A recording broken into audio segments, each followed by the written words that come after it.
The Boeing 737 is one of the most popular passenger jets in the world. Around the globe, the plane has carried more than 12 billion passengers. It's the backbone of the aviation industry.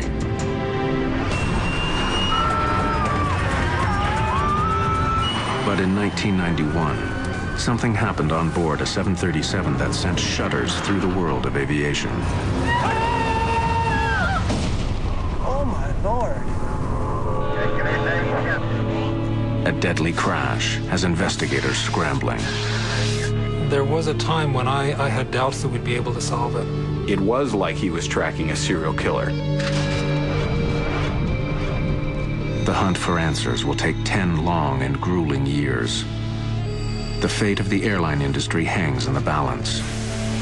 And the mystery isn't solved until more than 150 people are dead.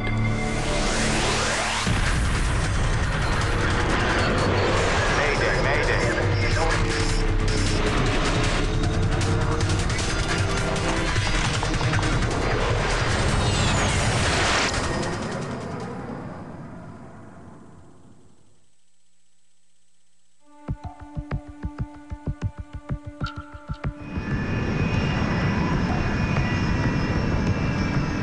9:40 a.m., March 3rd, 1991.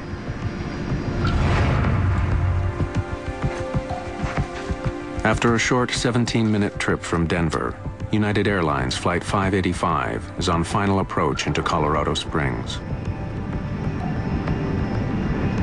It looks like a perfect day for flying, but there's trouble in the air.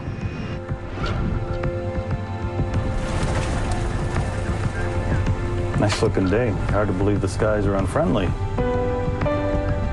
There's been heavy turbulence during the flight, and forecasters are calling for violent wind gusts over Colorado Springs. Never driven to Colorado Springs and not gotten sick. At the controls is 52-year-old Captain Harold Green, a pilot with 20 years' experience and a sterling reputation. Green's co-pilot is Patricia Eidson. At 42, she's one of the first female flight officers in United's history. Flight attendants, prepare for landing.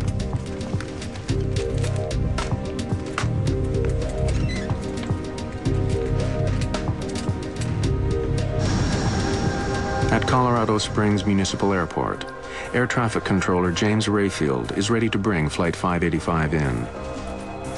United 585, report the airport in sight. Got it? Yep. Airport in sight, United 585. Lower landing gear.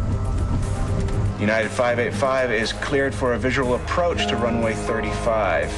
Weather conditions, wind 320 degrees at 16, gusting at 29. As their speed decreases, 585 becomes more vulnerable to the turbulence. Eidson wants to know what other planes have experienced on landing. Any reports lately of any loss or gain of airspeed? Yes, ma'am. 500 feet, a 50-knot loss. At 400 feet, a 50-knot gain. And at 150 feet, a gain of 20 knots. Sounds adventurous, thank you. Starting on down.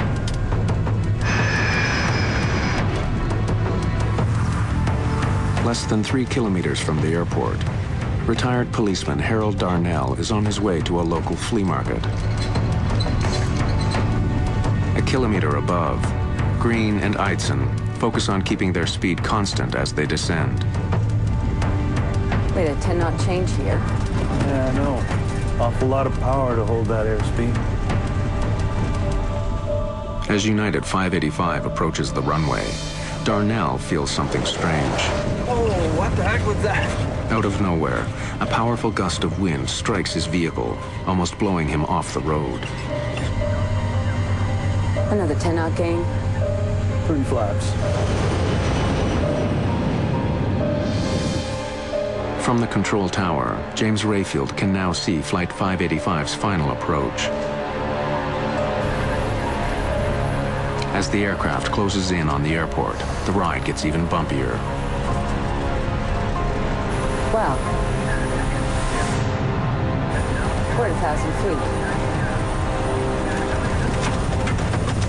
Then, without warning, the 737 starts to spin out of control. Oh, God, stop!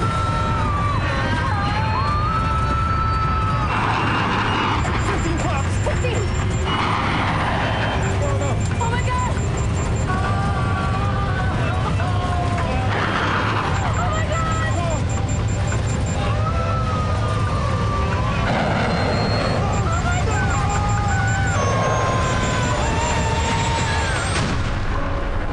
Oh, my Lord.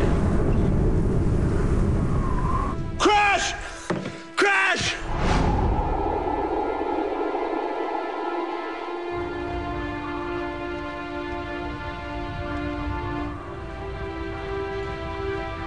Rescue workers arrive within minutes, but there is almost no sign of the 737. The shattered remains of the 38-ton jet lie buried in a fire-blackened impact crater. The plane didn't skate or bounce, you know, like when a plane comes in normally and lands, it just nosed right in, and where it hits, where it stayed. And I came down here, and this is when I saw all of the, it was horrible. There are no survivors. All 20 passengers and 5 crew members are killed instantly by the high-velocity impact and exploding jet fuel.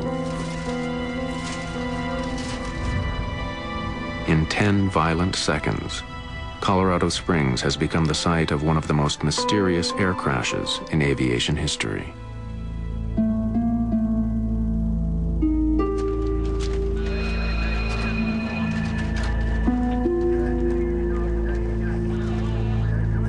By nightfall, investigators from the National Transportation Safety Board descend on Colorado Springs.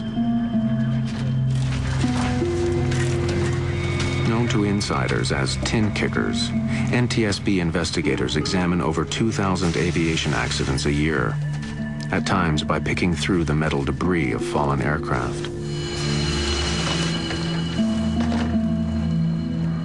While coroners mark the location of human remains in red, NTSB investigators mark scraps of metal in yellow, looking for clues to help them solve the mystery of what happened on board Flight 585.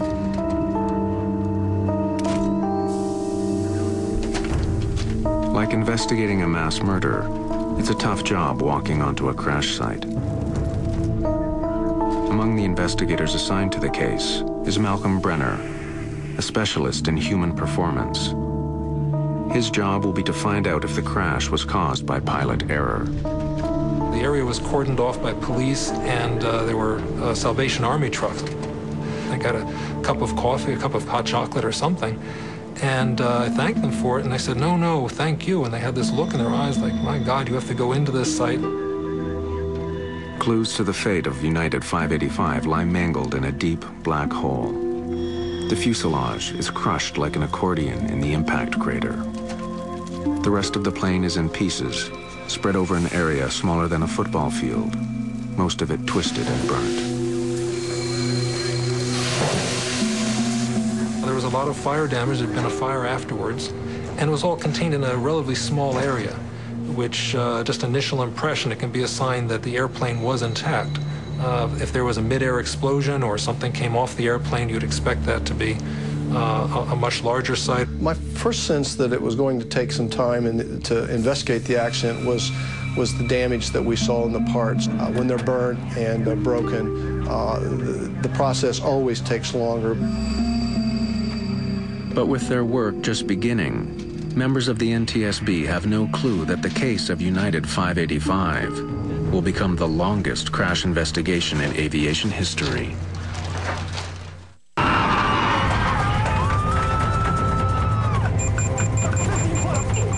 A clear late winter day in 1991 turned deadly in just 10 short seconds. Moments from landing in Colorado Springs, United Airlines Flight 585 fell out of the sky at 370 kilometers per hour. All 20 passengers and 5 crew members died.